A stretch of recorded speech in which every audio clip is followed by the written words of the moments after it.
O Vaticano informou que o estado de saúde do Papa Francisco segue estável, embora continue crítico pelo quarto dia seguido. Segundo o Vaticano, o Papa Francisco apresentou uma leve melhora. O Papa Francisco melhorou das crises respiratórias, só que ele continua internado. Uma das notícias que mais tem sido veiculada tanto na mídia quanto na internet é o estado de saúde do Papa Francisco, que recentemente foi internado devido a um quadro de pneumonia dupla. O Papa, que completou 88 anos no último mês de dezembro, já vinha sofrendo com alguns problemas de saúde, tendo inclusive dificuldades para caminhar. Mas ele continua internado em estado crítico, balanceando entre algumas quedas e melhoras. Por trás desse acontecimento indesejado, pode haver muito mais coisas que nós, cidadãos comuns, não imaginamos. E tudo isso pode vir de uma certa profecia. Apocalipse 17 tem uma profecia que fala sobre um oitavo rei, né? Aí, a partir do Tratado de Latrão, começa então uma contagem de papas. Daniel Mastral foi um escritor, conferencista e ex-satanista que ficou bastante conhecido nas redes sociais pelo teor de seus assuntos, que incluem coisas relacionadas ao apocalipse, previsões e misticismo de uma maneira global. No entanto, o que ele falou nessa entrevista é um tanto quanto surpreendente, dada a atual conjuntura geopolítica e religiosa que vivenciamos nos dias de hoje. Ao conjugar passagens bíblicas como a história do Vaticano, em específico do papado, Mastral conseguiu alertar e, de certa forma, lançar uma previsão nada menos do que preocupante. E se ele realmente estava correto ao afirmar essa previsão, pode-se dizer que ela é assustadora. Vamos analisar juntos o pensamento do ex-satanista. Naquela mesma entrevista, Mastral falou a respeito da vinda do oitavo rei. Que oitavo rei seria esse?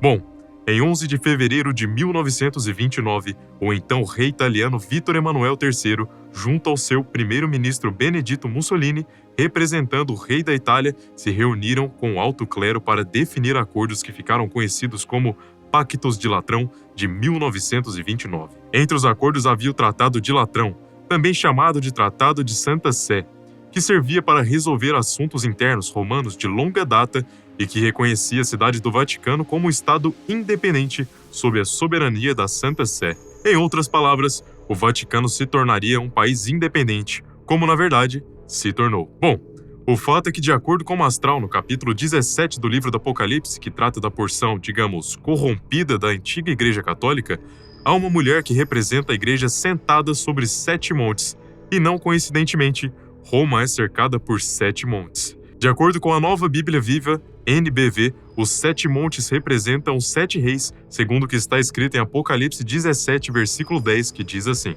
representam também 7 reis, 5 já caíram, o 6º está governando e o 7º ainda virá.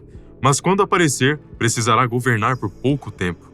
A besta que era e agora não é o 8º rei, tendo reinado antes como um dos 7. Depois do seu segundo reinado, ele também seguirá para a perdição. De acordo com Mastral, a partir do Tratado de Latrão, iniciou-se uma espécie de contagem dos papas, sendo que o Papa Pio XI não entrou na contagem por já estar na liderança quando foi feita a assinatura entre as partes. Portanto, conta-se a partir do seu sucessor, o Papa Pio XII, como sendo o primeiro rei. Depois vieram João XXIII, que ficou famoso por evocar a lua em um de seus sermões, no que ficou conhecido como Discurso da Lua, e liderou a igreja por somente quase 5 anos, até sua morte. Em seguida, o terceiro rei, Paulo VI, que ficou 15 anos, seguido por João Paulo I, que teve um dos papados mais curtos da história, somente 33 dias. O que há de curioso nesse aspecto do tempo de papado de João Paulo I é que, assim que ele iniciou seus trabalhos, uma das primeiras providências foi mandar investigar as suspeitas de infiltração maçônica dentro da igreja. Isso nunca foi comprovado, mas há teorias que afirmam que uma coisa tem a ver com a outra. João Paulo II, o quarto rei, um dos papas mais queridos e ao mesmo tempo odiados do século XX, e que por pouco não foi morto em um atentado em maio de 1981 na Praça São Pedro. Já em 1995, por pouco também, ele não foi vítima de um quase ataque terrorista promovido pela Al-Qaeda, durante uma visita às Filipinas. O ataque só não aconteceu porque um incêndio acidental acabou por revelar o plano dos terroristas uma semana antes da visita ocorrer. Aos 26 anos de papado, João Paulo II, já acometido pela doença de Parkinson e suas consequências, foi substituído pelo alemão Joseph Aloysius Ratzinger, que ficou conhecido como Papa Bento XVI. Quanto à renúncia de Bento XVI, que segundo a contagem foi o 6º rei, aconteceu algo bem peculiar e que foi ornado por 2 fatores. Um é que ele pediu a renúncia no dia 11 de fevereiro. Coincidência ou não, o mesmo dia em que foi assinado o Tratado de Latrão.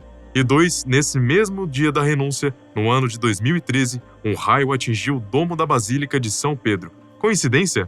Talvez. Mais que isso, mexeu com as sensações de muita gente entre estudiosos, místicos e fiéis em geral. Mexeu.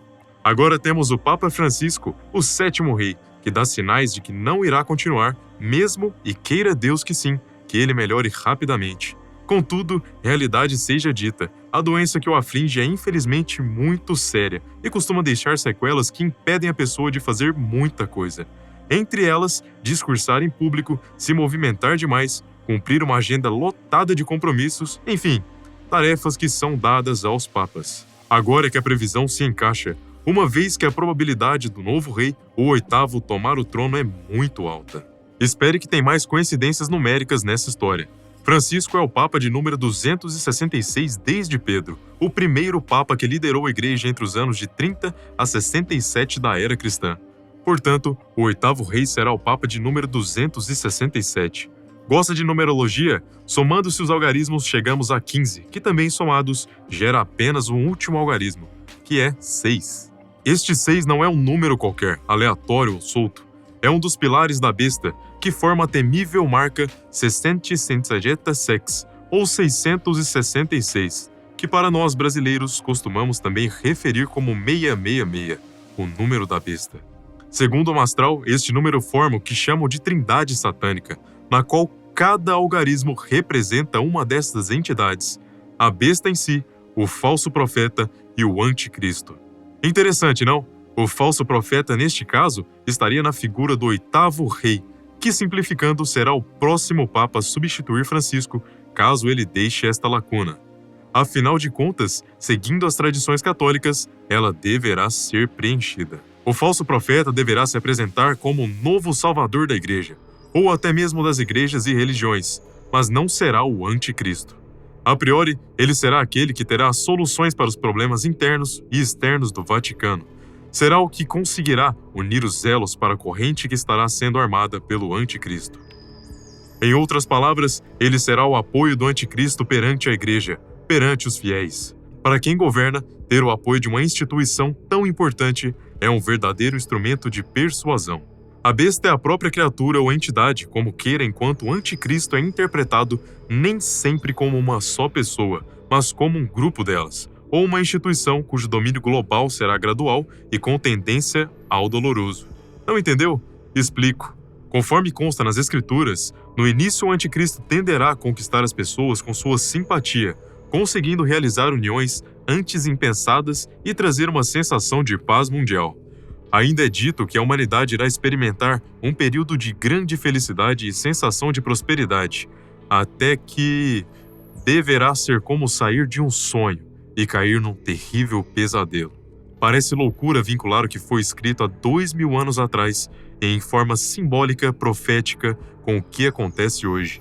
Mas temos acompanhado fatos que parecem ter mesmo sido previstos, como pandemias e a última pandemia, guerras, uniões superficiais de países que sempre se consideraram arqui-inimigos, a expansão da inteligência artificial, que, de acordo com alguns teóricos, é um dos instrumentos usados pelo anticristo. Tudo isso é assustador. Para deixar a coisa ainda mais alarmante, a China tem registrado casos de uma nova versão do coronavírus, chamada HKU5-CoV2, que, segundo os pesquisadores, não é tão alarmante quanto sua antecessora. Será que não? E mais, poderiam ser esses acontecimentos algum sinal de algo maior? Ou são coisas que existem entre os homens desde que as primeiras civilizações surgiram? Mastral foi enfático ao falar sobre estes sinais. Será que ele estava certo?